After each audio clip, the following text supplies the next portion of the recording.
Online bullying might be one of the most challenging and difficult realities that so many parents are dealing with on an all too regular basis. Research certainly indicates that Australia is one of the world leaders in this area, and not in the way that you want to find us leading. Only children in the United States report being bullied more online than Australian children. Hello and welcome to the Happy Families podcast, real parenting solutions every day. This is Australia's most downloaded parenting podcast. We are Justin and Kylie Coulson, and all this week we've been recapping, reviewing, and talking about what happened on Monday night in episode 1 of our third season of Parental Guidance on Channel 9. You can catch up on 9 now. Kylie, perhaps the most difficult conversation of all, the conversation about cyberbullying. We're in the middle of a challenge about online bullying to see how our children respond when confronted with a bullying scenario. If I felt like yesterday's conversation left me a little bit harrowed, today I'm feeling actually really raw. Yeah. This has actually been really confronting to me, and it actually breaks my heart that there is just so much pain out there, and that our kids, in an effort to understand their world, are inflicting that pain, that internal pain they're feeling on others in just devastating ways, and the impact that it has on everybody. So we're going to share some of what happened in these challenges that we did with the families on Parental Guidance in just a moment. Before we do that, just a reminder of how extraordinarily pervasive and how breathtakingly dangerous cyberbullying can be for our children. This is an area that is I was going to say complex, but I don't think complex is really the issue. There's something about the anonymity of the screen, the ability to hide behind a fake name in a fake environment that seems to bring out, at least for some, the very worst in human nature. So let's have a conversation, Kylie, about what happened. In fact, rather than you and I talking about it, let's just go straight to some audio, which will explain how this challenge works, and we'll also share some of those confronting audio clips of what these kids were saying in this game. We've created a private gaming room with 4 child actors playing the role of the other gamers. The child actors are following a script. It is based on actual reported online bullying incidences. Your child will be playing under the name Pineapple. When they're confronted with the bullying, will they know what to do? Rosie. Rose gets 30 minutes to play an online game with new friends. Exciting, right? Very exciting. In this challenge, there are 4 child actors. 3 are playing the bullies. Hi, everyone. Basic Taco is the victim, and Rose has joined the game as Pineapple. They can all chat to each other in a private game setting. Hey, Pineapple. How do I build a house? You suck at this game, Basic Taco. I'm just learning. Go drink dishwashing liquid and die, Taco. Jesus. That's rude. Children knows that the game is different from the real world. In real life, people don't say that to you. Oh, they might. In a school setting, it's happened right in front of my eyes. I felt like he looked rattled. I felt like he looked like, especially the go and die comment, I felt like after that, he was like shook. Yeah, but he didn't want to share that as well. We didn't know all that. He'd never told us about the I feel like he was like, what is going on here? Yeah, it's a different world for him. I think he was struggling to figure out how to use the computer. Which was a learning curve for us. I didn't realise he didn't know how to type something and then push enter, like basics. So many thoughts going through my mind right now. I think about Amy and Mark's son, the active parents, and his absolute inability to navigate that space. And while there is definitely some challenges in a high-tech world that we live in, that he doesn't have the capacity to navigate a keyboard or a laptop, I just was so grateful that he had no idea what was going on. And he's got plenty of time to learn. It's not like he needs to know now. That's right.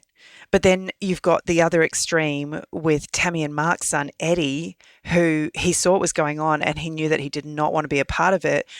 but his response was to eliminate the other team players. Just wiped them out. Like, how does that work? And then the conversation that was had by Sean and Ilvi, we haven't actually been introduced to them yet, but they're the authoritative parents in the room. And Sean actually acknowledged that, it's really easy for kids to have these kinds of conversations when they're hiding behind a screen and, for all intents and purposes, not a real name. Yeah. But his comment that people don't talk like that when they're in your face actually hit me really hard, because we have one of our children who is literally dealing with this on a regular basis. Not that those words are being said to her specifically, but that's the kind of language that one of her friends uses on a daily basis in just about any situation. And yeah, Amanda and Hassan pointed out this stuff is being said in real life. I mean, not in all circles, but certainly there's a lot of kids who they say some really brutal things to one another, and have no concept. I don't know if they have no concept at all. I think that's hard for us to judge. But let me respond to a couple of things that you've said. First off, in terms of not having any tech savvy when you're young, it may be to your disadvantage in certain areas of life as you get older, but I think it's unlikely. Pretty much once you get to high school, you're going to be on a computer. You know what's fascinating? The Silicon Valley tech gurus, they send their kids to schools where there are wooden toys and no screens. I think they're going to be okay, right? Like our kids, if they have lower levels of screen time, will be fine. And I like that Mark and Amy's family is where they are. As for the killing, I'm in two minds, right? So here's Eddie, Mark and Tammy, the upfront parents' son, and he's like, I don't like what you're doing. And he just goes and removes them from the game. And I like that. Like, this is not real life. These are complete strangers. They're not following any kinds of rules of civility. They're being really toxic. And in that context, I don't really have a problem with him shutting them down. He wanted them to be quiet in nice ways. They weren't quiet in nice ways. They're gone. In real life, I can't imagine that he's going to do anything terribly drastic, but he's going to be able to confront people in a different way and get a different result.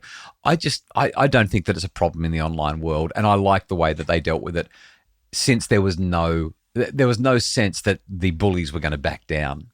As for what kids say in real life, I mean, we've just got to raise our kids to be sensitive and considerate and think about what they're saying. Overall, though, this is a fascinating challenge, and the impacts are significant. You know what stood out to me was the incredible conversation we got to have with the eSafety Commissioner, Inman Grant. Going to replay some of that right after the break, plus talk about what you can do to keep your kids safe from online bullies.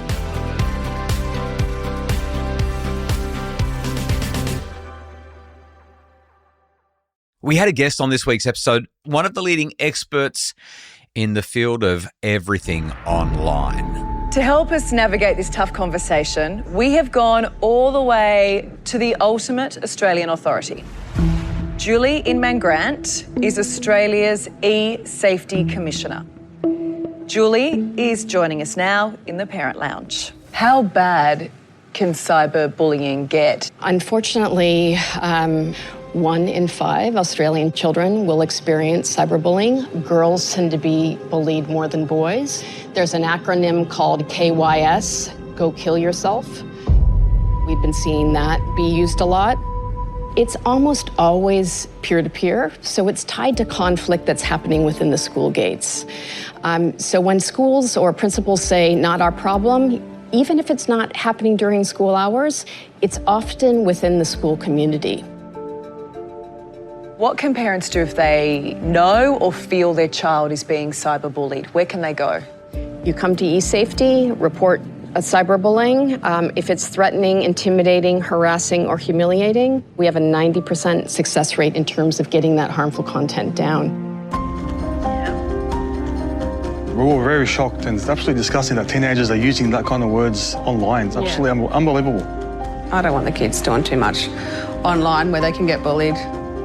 But it was interesting also to hear that a lot of the time it's within the own community or within the school grounds, it's actually the friend groups that are doing the bullying. We need to give some sort of technology to our kids to let them learn around computers and stuff like that, because we are a changing world. I don't think we can underestimate the kind of impact bullying can have on a child's identity, their personal development, their psychology. Of course, the worst case scenario is we've seen younger and younger, often young girls, take their lives. You can see from the challenges that the boys are definitely confident in that world.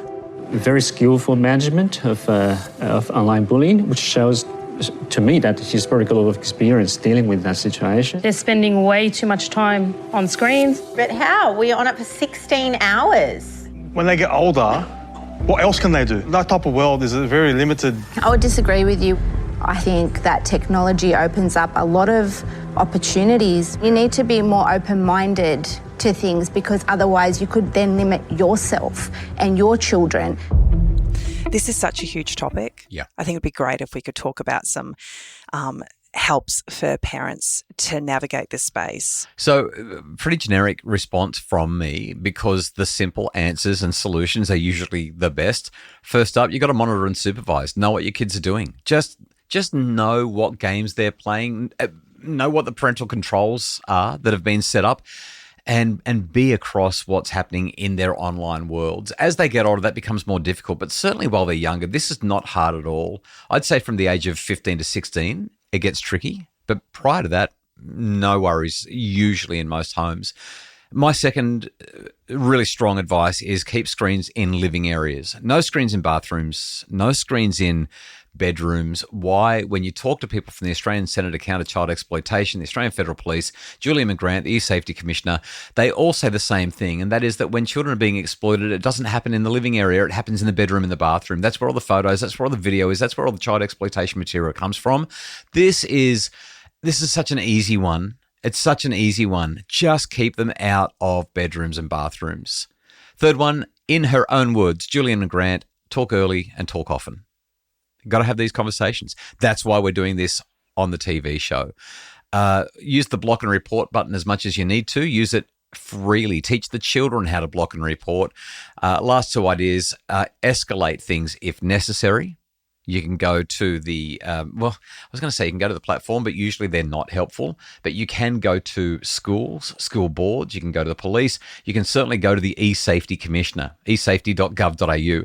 There are so many different places that you can escalate, and it's important to do that. Why? Let me share a story that my mum shared with me from when she was a kid, and it's always stuck with me. Her dad had a friend over. The friend did and said a couple of things that were completely inappropriate, non-consensual, and made my mum feel extremely uncomfortable. They were things of an inappropriate nature. When that man left my mum and, my grandparents' house, my mum commented to her dad, my grandpa, what had happened. And my grandfather said, he'll never come to our home again. I'm so glad you told me. And he kept his word. That person was never invited into their home again. He made the call, I'll protect my child. Now, I know that many parents will try, and sometimes it feels like everything is stacked against you when you're trying to protect your child. But these are the steps that we take to protect our children from online bullies and from bad actors online. It's been a heavy week. This is why this is such a big topic. This is why I love this show so much. It really packs a punch and hits to the core of the really tough topics. If you're struggling to have conversations with your kids around this, watching the show opens up a floodgate of conversation starters. It's powerful. We're going to take a break from parental guidance content. Tomorrow we're back with I'll Do Better Tomorrow. Just a regular old, here's how things are going in our family this week, which will be a nice release because, let's be honest, some of the discussions have been pretty heavy. Parental Guidance returns again on Monday. We'll have another preview episode for you on Monday ahead of that. In the meantime, though, thank you so much for listening. We hope that you're getting heaps out of both the show, Parental Guidance, Season 3, available to stream on 9 now and watch live on Monday nights at 7:30 on 9. If you'd like more information and resources to make your family happier, visit us at happyfamilies.com.au.